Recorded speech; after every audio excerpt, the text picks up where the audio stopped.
जय हिंद साथियों, देखिए नए सत्र की इस क्लासेस में आप सबका बहुत बहुत स्वागत है। ध्यान रखना, आप सब ने कक्षा 10 में एंट्री तो ले ली, लेकिन इसके अच्छे रिजल्ट के लिए आपको पूरी साल बहुत अच्छे से मेहनत करना है और बिल्कुल अंत तक अच्छे से मेहनत करना है। याद रखना कि मैं इस पूरे चैप्टर को अच्छे से मक्खन कराऊंगा और क्लास की शुरुआत है और शुरुआत करते हैं। आप सबको पता है कि किसी भी शुभ कार्य को करने से पहले श्री गणेश के दर्शन होना बहुत आवश्यक है।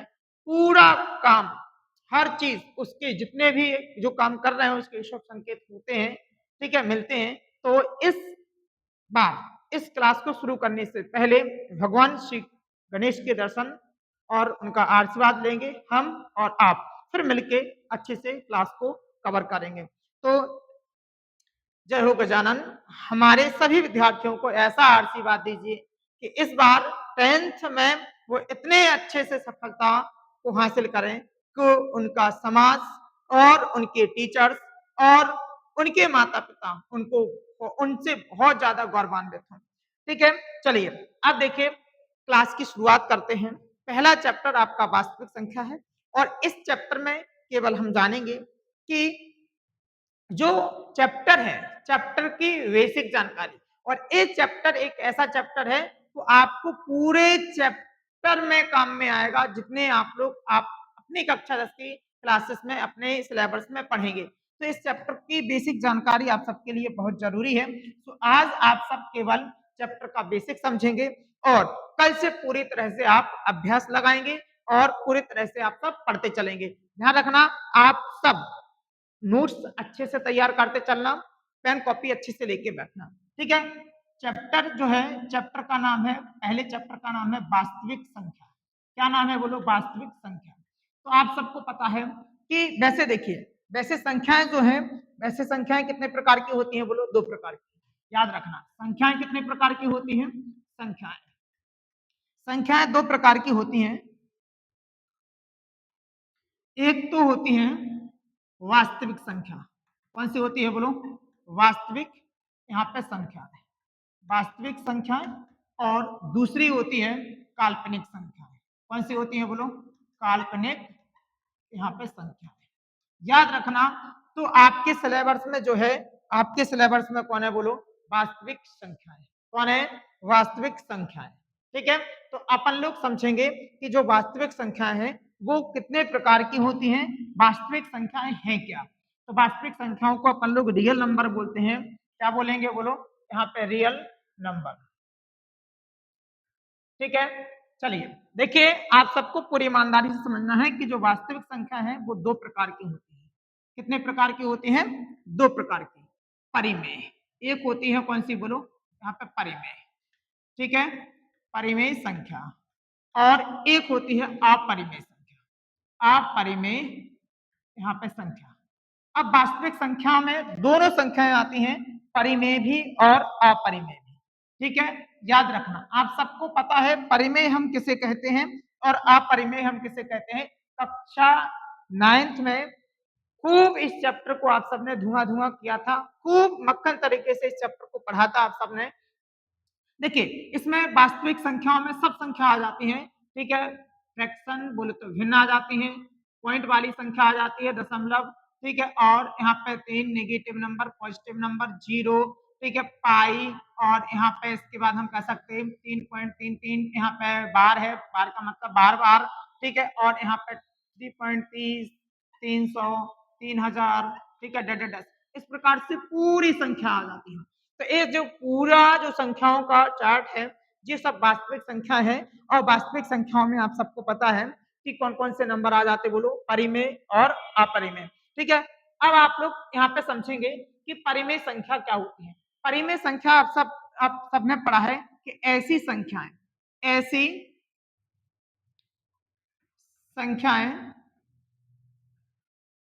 जिसे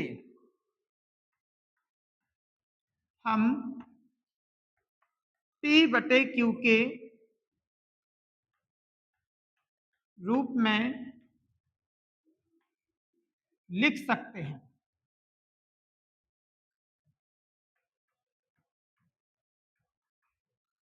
उसे परिमेय संख्या कहते हैं। पी बटे क्यू का मतलब आप लोग समझ रहे हैं, भिन्न में लिख सके 2/3। जैसे यहाँ पे 3.5 है, इसका पॉइंट हटाएंगे तो हम इसको भी बटे में लिख सकते हैं।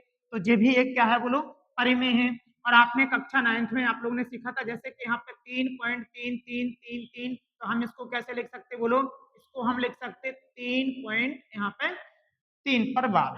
ठीक है, तो ये ए जो है वो कैसे है बोलो, परिमेय संख्या। ए भी ए संख्या, देखिए ए तो ए जो है वो कैसी है बोलो, 7, क्योंकि इसका दशमलव जो है वो यहीं तक कट गया था। मतलब यहाँ तक जो फ्रैक्शन फॉर्म में जो संख्या होगी भिन्न में, उसको डिवाइड किया नीचे से, जैसे 3 का भाग 2 में लगाएंगे तो पॉइंट कुछ कुछ आएगा, तो वो रिपीट होगा। ठीक है, लेकिन इसका पूरा कट गया था, तो इसलिए जो जिसका कट जाता है उसे अपन लोग क्या बोलते हैं बोलो, शांत। जो ए संख्या है, ए जो दोनों संख्या है बिल्कुल एक ही है, चाहे इसको बार बार बार, चाहे इसको आप लोग ऐसा लिखो। ये कैसी है बोलो, ये है अशांत। कैसा है बोलो, यहाँ पे अशांत। जैसे यहाँ पे रिपीटिंग हो रहा ना, रिपीटिंग, जब रिपीटिंग होगा तो इसे आप लोग क्या बोलेंगे बोलो, अशांत। अशांत जो है, अब बताइए रिपीटिंग हो रहा है इसलिए इसको बोलेंगे अपन लोग आवर्ती। क्या बोलेंगे बोलो, आवर्ती। तो याद रखना, जो क्वेश्चन आपके सीधे आपके एग्जाम में देखने को मिलेगा 1 नंबर में, एमसी क्यूब में। किसमें मिलेगा बोलो, एमसी यहाँ पे क्यूब में। याद रखना, तो जो शांत होता है वो कौन होता है बोलो, जो कट जाता है। जो अशांत होता है, जो नहीं कटता। इसके बाद यहाँ पे अशांत आवृत्ति कब होगा, जब यहाँ पे नंबर जो है वो रिपीट होगा, बार बार आएगा। जब नंबर रिपीट होगा तो उसे आप क्या बोलेंगे बोलो, अशांत। है किसका, शांत। है किसका, परिमेय का। किसका है बोलो, परिमेय का। क्योंकि आपने कक्षा 9th में इसको सिद्ध किया था ना, 3.33 को अपन लोग यहाँ पे सिद्ध करते थे, उसको अपन लोग पी बटे क्यू के रूप में लिख लेते थे, एक्स मान के करते थे। तो आप सबको इतना क्लियर हुआ कि जब रिपीटिंग होगा तो उसे आप लोग क्या बोलेंगे, आवृत्ति। क्या बोलेंगे बोलो, आवृत्ति। ठीक है, आवृत्ति यहाँ, ठीक है, आवृत्ति, आवृत्ति, आवृत्ति। ठीक है, अब देखिए इसमें यहाँ पे अपरिमेय क्या है, तो ऐसी संख्या, चलिए नोट करते चलिए। देखिए आपके, जब मैं लिखना स्टार्ट कर देता आप लोग भी लिख कर दिया करें। ऐसी यहाँ पे संख्याएं, ऐसी संख्याएं जिन्हें पी बटे क्यू के रूप में ना लिखा जाए उसे अपरिमेय संख्या कहते हैं। जैसे मैंने आपको बताया 3 पॉइंट, यहाँ पे 30, फिर 300, फिर 3000, कॉमा मत लगाना। ठीक है, अब बताइए ऐसे ऐसे। अब इसका पता नहीं कि एक कहाँ तक जाएगा, तो हम इसको पी अपॉन क्यू, पी बटे क्यू के रूप में तो नहीं लिख सकते ना, पी बटे क्यू के रूप में नहीं लिख सकते। इसका मतलब ये जो है वो कैसी है बोलो, अपरिमेय। याद रखना कैसी है बोलो, अपरिमेय। इसे अनावर्ती बोलेंगे। ठीक है, अब बताओ, अब आप लोगों को यहाँ पे क्लियर हुआ इतना, आप लोगों को सबको बहुत अच्छे से क्लियर हो गया कि परिमेय किसे कहेंगे, अपरिमेय किसे कहेंगे। परिमेय किसे कहेंगे, अपरिमेय किसे कहेंगे। याद रखना, आपसे बात कर रहे हैं, आपसे, आप जो कोने में बैठे हैं आपसे बात कर रहे हैं कि आप आवर्ती कब बोलेंगे। आवर्ती आप जब बोलेंगे जब संख्या कैसी होगी, रिपीट। कैसे होगी बोलो, रिपीट। और रिपीट, और इसके बाद इसको क्या बोलेंगे बोलो, यहाँ पे शांत। ठीक है, सॉरी क्या बोलेंगे बोलो, अशांत। शांत किसे बोलेंगे, जो कट जाएगा उसे क्या बोलेंगे बोलो, अशांत। और इस संख्या को अभी क्या बोलेंगे, परिमेय। क्या बोलेंगे बोलो, परिमेय। इसका डिवाइड करेंगे तो ये रिपीट होगी, क्योंकि 3 से आपको पता है रिपीट होती, 3 से भाग लगाते हैं तो 0 पॉइंट कितना आ जाएगा बोलो, यहाँ पे 6। ठीक है, पॉइंट लगाएंगे तो 20 हो जाएगा ना, पॉइंट लगाया तो 20, और फिर यहाँ पे 3 18, 3 18, 6 इसका मतलब 0 पे कितना क्या आ जाएगा, 12। तो मतलब ये कैसी है, अशांत। अशांत आवृत्ति। कैसी है बोलो, आवृत्ति, अशांत आवृत्ति। आप सबको पूरी तरह से इतना मक्खन हो गया, इतना मक्खन हो गया, मक्खन हो गया, मक्खन हो गया, मक्खन हो गया। ठीक है, पूरी तरह से कि परिमेय किसे बोलेंगे, अपरिमेय किसे बोलेंगे, और इसका आप लोग ठीक है नोट्स बनाते चलना। ठीक है, इसके बाद अब अपन लोग पढ़ेंगे क्या, इसके बाद अपन लोग पढ़ेंगे परिमेय संख्या का परिचय। परिमेय संख्या में क्या क्या आता है, परिमेय संख्या। ठीक है, देखिए आपको अभी चक्र की शुरुआत हुई है संख्याओं को जानने की। अभी आपको संख्याएं बहुत अच्छे से जानना है, बहुत अच्छे से। तो देखिए परिमेय संख्या में आती है कौन कौन सी संख्या, याद रखना, मैं अच्छे से आप लोगों को लिख दे रहा ताकि आप लोग भी अच्छे से नोट्स बना लेंगे, ठीक है। एक संख्या होती है प्राकृतिक, कौन सी होती है बोलो परिमेय के अंदर, प्राकृतिक संख्या, ठीक है, प्राकृतिक संख्या।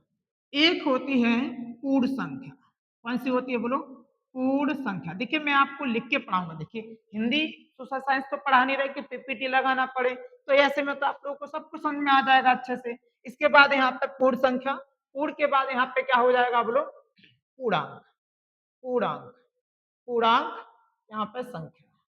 इसके बाद पूर्णांक के बाद फिर परिमेय आता है, और परिमेय मैंने आपको समझा दिया, ठीक है। इसके बाद मैं आपको सम विषम जी सब अच्छे से और समझा दूंगा, ठीक है।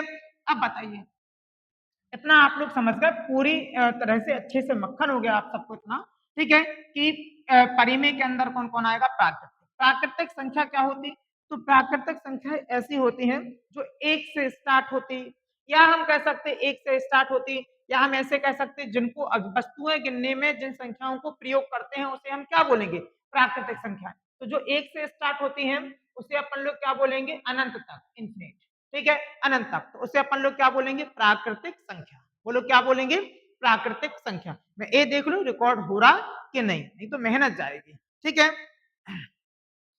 कंटिन्यू हो रहा है, ठीक है। तो अब बताइए प्राकृतिक संख्या क्या हुई, तो जब हम किसी वस्तुओं को गिनते हैं तो ऐसे थोड़ी ना बोलते 0 1 2 -1, नहीं बोलते ना, एक से बोलते, तो अपन लोग उसे क्या बोलेंगे, प्राकृतिक संख्या।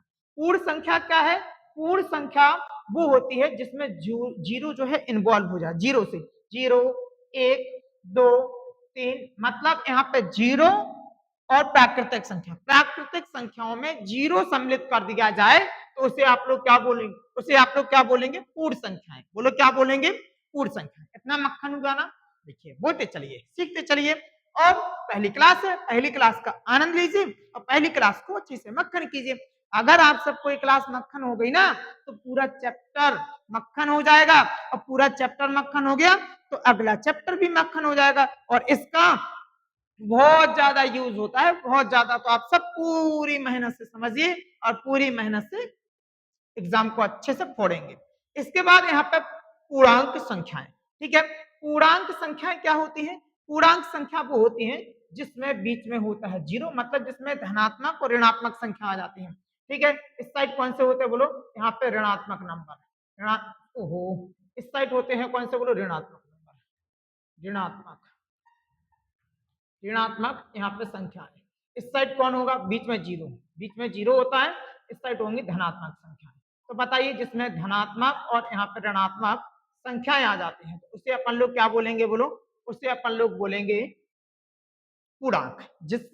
ऐसी संख्याएं जिसमें धनात्मक ऋणात्मक जीरो प्राकृतिक सब संख्याएं शामिल होती, धनात्मक ऋणात्मक जीरो प्राकृतिक पूर्ण, उसे क्या बोलेंगे बोलो, पूर्णांक संख्या। ध्यान रखना यहीं से क्वेश्चन बनेगा, जैसे क्वेश्चन आ गया आपका, जैसे उन्होंने लिख दिया -4, तो बताइए, ठीक है, -4 कौन सी संख्या है, तो कौन सी संख्या है, पूर्णांक है। कौन सी है बोलो, पूर्णांक है, परिमेय भी है और पूर्णांक भी है, याद रखना। हाँ, अब आप सबको इतना मक्खन बहुत अच्छे से हो गया। इसके बाद अपन लोग ये भी समझ गए कि पूर्णांक क्या है, प्राकृतिक क्या है, और यहाँ पे ठीक है पूर्ण संख्या क्या है। अब अपन लोग चलेंगे आगे। अब आप लोग को सबको इतना क्लियर हुआ ना, आपसे बात कर रहे हैं, क्लियर हुआ ना, ठीक है। इसके बाद अपन लोग समझेंगे सम संख्या। चलिए बताइए सम संख्या क्या होती, तो बताइए सम संख्या जो है, सम संख्या वह संख्या होती है जो दो से कट जाए, मतलब दो से विभाजित जो संख्या होती उसे क्या बोलेंगे बोलो, सम संख्या। तो जो दो से यहाँ पे क्या होती है बोलो, विभाजित, यहाँ पे विभाजित, जो दो से विभाजित होती है उसे क्या बोलते हैं बोलो, सम संख्या, उसे क्या बोलेंगे, सम संख्या। तो आप इसका एग्जाम्पल क्या हो जाएगा, इसका एग्जाम्पल हो जाएगा दो, इसको कंप्लीट लिख लेना आप लोग, 2 4 6 8 10 इनफिनिट, ठीक है, ध्यान रखना इनफिनिट। चलिए समझ गए। इसके बाद यहाँ पे कौन होगा बोलो, विषम संख्या, विषम संख्या, विषम संख्या भाई जो दो से नहीं कटती, जो दो से नहीं कटती उसे अपन लोग क्या बोलेंगे बोलो, विषम संख्या, याद कर लो, ऐसे समझ लो, इनका यूज है, ठीक है, याद रखना। इसके बाद यहाँ पे जो दो से विभाजित ना हो उसे क्या बोलते हैं बोलो, विषम संख्या। ना हो तो यहाँ पे बोलेंगे विषम संख्या। आप लोग थोड़ा सा अच्छा लिख लेना परिभाषित तौर पे, ऐसी संख्याएं जो 2 से विभाजित ना हो तो उसे क्या बोलेंगे, विषम संख्या। तो 3, ठीक है, पहली संख्या विषम होती है 1, फिर कौन सा होगा बोलो 3, फिर कौन सा होगा 5, फिर होगा 7, 10 कहां तक बोलो, अनंत तक। आप तो सब होशियार हैं, ठीक है, समझते हैं बात को, पढ़ के रखा पहले से, ठीक है, समझ रहे हैं, ताजा कर रहे हैं, समझ रहे हैं ना, अपन इसको ताजा कर रहे हैं, ठीक है। इसके बाद यहाँ पे फिर होगा भाज्य, क्या होगा बोलो, भाज्य संख्या। तो भाज्य संख्या वो होती जो किसी ना किसी से कट जाए, किसी ना किसी से उसके काटने की व्यवस्था हो जाए, तो उसे क्या बोलेंगे बोलो, भाज्य संख्या। भाज्य मतलब किसी से कट जाए, जो किसी के पहाड़े में आती हो, ठीक है। अब बताइए, तो आप लोग यहाँ से ऐसी संख्या क्या लिखेंगे बोलो, ऐसी संख्या जो किसी ना किसी, हाँ ऐसे ही लिख लो अपनी भाषा में, किसी ना किसी संख्या से कट जाए। कट जाए मतलब विभाजित हो जाए, विभाजित हो जाए, ठीक है ना, समझ में आ गया। तो ऐसी संख्याएं जो किसी ना किसी संख्या से क्या हो जाए, विभाजित, तो उसे क्या बोलेंगे यहाँ पे, भाज्य संख्या, ठीक है। अब बताइए, जो किसी से विभाजित ना हो मतलब यहाँ पे समझ जाइए, यहाँ पे उसे बोलेंगे अपन लोग अभाज्य। क्या बोलेंगे बोलो, अभाज्य संख्या। तो बताइए अभाज्य संख्या क्या है, अभाज्य संख्या आप लोग समझ रहे हैं ना, ऐसी ऐसी संख्या जो किसी से किसी संख्या से विभाजित ना हो। समझ गए, इसका एग्जांपल तो आप लोग समझ ही जाएंगे। देखो जैसे 25 है, 5 से कटेगा, ठीक है, 25 5 से कटेगा। इसके बाद यहाँ पे क्या है बोलो, 9 है, 3 से भी कटेगा, ठीक है, और अब 3 के पहाड़े में आता है तो ये मतलब, अब बताइए जो 1 से और स्वयं से कटता है वो होता है कौन बोलो, अभाज्य। इसका एग्जाम्पल क्या है, जैसे 11 हुआ, 5 हुआ, 7 हुआ, ठीक है, इसके बाद यहाँ पे 13 हुआ, ठीक है, हाँ 2 भी हुआ। 2 एक ऐसी सम संख्या है जो अभाज्य है, जो क्या है बोलो, अभाज्य, क्योंकि जो स्वयं से और एक से कटेगा उसे अपन लोग क्या बोलते हैं बोलो, उसे बोलते हैं अभाज्य संख्या। इसे अपन लोग शॉर्ट फॉर्म में डिफाइन करते हैं, जिसका एचसीएफ। एचसीएफ मतलब आप जानते हैं हाईएस्ट कॉमन फैक्टर जो होता है, मतलब मासा, क्या होता है बोलो, यहाँ पे मासा, जो मासा जिसका यहाँ पे कितना होता है 1, उसे अपन लोग क्या बोलते हैं बोलो, उसे बोलते हैं अपन लोग अभाज्य संख्या, ठीक है। इसके बाद और वैसे अब उन 2 संख्याओं में होता है सहभाज्य होता है वो, इसको भी अभी लिख दे रहे हैं सहभाज्य। देखिए मैं पहले सहभाज्य समझा रहा हूँ, सहभाज्य संख्या क्या होती, तो सहभाज्य संख्या वो होती, देखिए मैं आपको शॉर्ट फॉर्म में इसको अच्छे से समझाऊं। सह का मतलब क्या है, 7 7, तो यहाँ पे 2 लिख दिया और यहाँ पे 8 लिख दिया, ठीक है। तो बताइए 7 7 है तो क्या हो गया सह, और भाज्य का मतलब क्या है, जो कट जाए एक दूसरे से। 2 से कौन कट रहा बोलो 8, मतलब 2 एक कम 2, 2 चौकी कितना हो जाएगा 8, तो ये आपस में कट रहे हैं, आपस में विभाजित है। जब विभाजित है तो इसको अपन लोग क्या बोलेंगे, सह, यहाँ पे भाज्य, क्या बोलेंगे बोलो, सहभाज्य। इसका अपोजिट ज्यादा एग्जाम से मतलब यहाँ पे भूमिका रखता है, ठीक है, वो है यहाँ पे सह आभाज्य। क्या है बोलो, यहाँ पे सह आभाज्य। सह आभाज्य क्या होता, सह मतलब 7 7 3 रख दिया, सह मतलब 7 7 3 रख दिया और इसके बाद और 7 रख दिया, तो जो होगा 7 7। इसके बाद अभाज्य, अभाज्य मतलब ना भाज्य, ये नहीं कटेंगे, ना भाज्य ना विभाजित, तो इसका मतलब 7 7 ना भाज्य, तो बोलेंगे सह अभाज्य। बोलो मेरे साथ, 7 7 ना भाज्य तो सह अभाज्य। समझ आया ना, तो इस प्रकार से आप सबको समझना है। चैप्टर बहुत मक्खन है, 10th की मैथ में इतना मजा, इतना मजा कि ऐसा मजा तो किसी भी सिलेबस में नहीं है।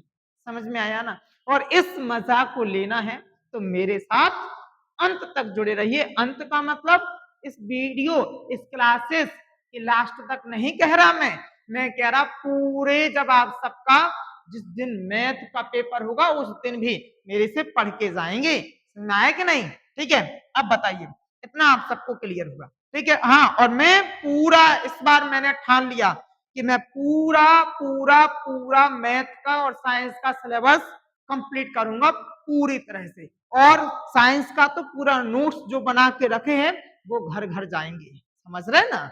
ठीक है, अब बताइए जी, आप लोग को समझ में आ गया कि सम संख्या क्या होता है? ठीक है, मैंने देखिए आप लोग को समझा दिया अच्छे।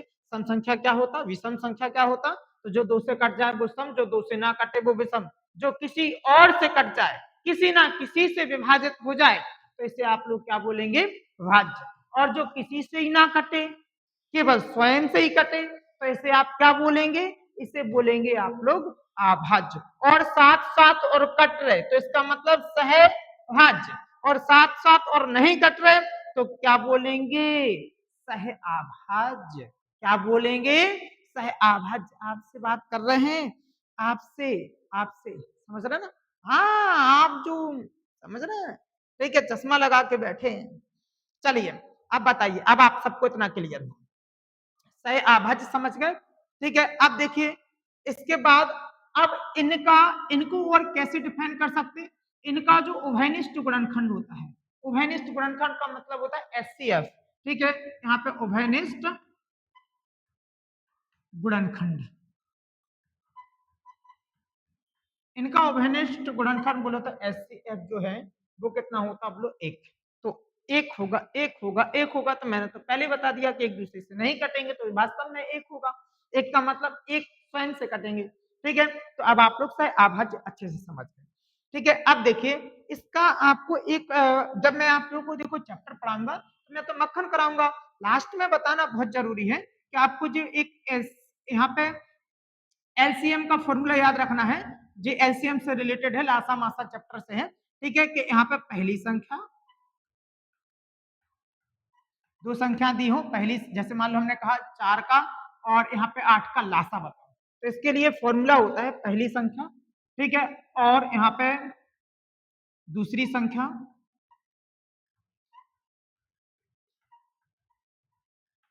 और बराबर होता है लासा, और लासा को अपन लोग बोलते हैं एलसीएम, और गुणे क्या होता है बोलो? मासा, और मासा को अपन लोग क्या बोलते हैं बोलो? एचसीएफ। ठीक है, अब आप सबको इतना मक्खन हुआ।